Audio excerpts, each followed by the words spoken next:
പ്രിയപ്പെട്ടവരെ, കർത്താവായ യേശു ക്രിസ്തു തൻ്റെ സ്വന്തം ജീവനെ പോലും ത്യജിച്ചുകൊണ്ട് പാപികളായ നമുക്ക് വേണ്ടി ക്രൂശിന്മേൽ യാഗമായി. നമുക്ക് തന്നെ അറിയാം നമ്മുടെ ജീവിതത്തിലുള്ളതായ കുറവുകൾ, കുറ്റങ്ങൾ, ഒരുപാട് പരാധീനതകൾ, പിന്നിലേക്ക് തിരിഞ്ഞു നോക്കുമ്പോൾ ഒരുപാട് പരാജയങ്ങൾ എല്ലാം വന്നതായ നമ്മുടെ ജീവിതം.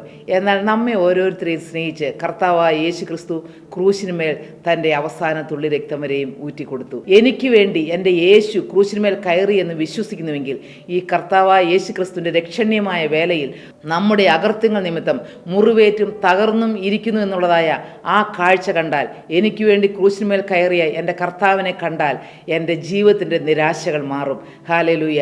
കർത്താവായ യേശു ക്രിസ്തു നമ്മുടെ സമാധാനത്തിന് വേണ്ടിയാണ് ക്രൂശിന്മേൽ കയറിയതെന്ന് വിശ്വസിക്കുന്നവർക്ക് ഈ സമാധാനത്തിനായുള്ള സാധ്യതയുണ്ട്. ഈ നിത്യസമാധാനം നമ്മുടെ ഹൃദയത്തിൽ പേറുവാൻ, ഈ നിത്യസമാധാനമായ ക്രിസ്തുവിനെ നമ്മുടെ ഹൃദയത്തിലേക്ക് സ്വീകരിച്ചാൽ അവിടെ ശാശ്വത ശാന്തിയുണ്ട്. കർത്താവായ യേശു ക്രിസ്തു ഇന്ന് നിങ്ങളെ വിളിക്കുന്നു, കർത്താവിൻ്റെ അരികിലേക്ക് വിളിക്കുന്നു, ഈ സ്നേഹ സാന്നിധ്യത്തിൻ്റെ അരികിലേക്ക് വിളിക്കുന്നു. കർത്താവായ യേശു ക്രിസ്തുവിൻ്റെ കരങ്ങളിലേക്ക് നിങ്ങളുടെ ജീവിതം ഏൽപ്പിച്ചു കൊടുത്താൽ നിങ്ങളുടെ ജീവിതവും സമാധാനപൂർണ്ണമായി തീരും.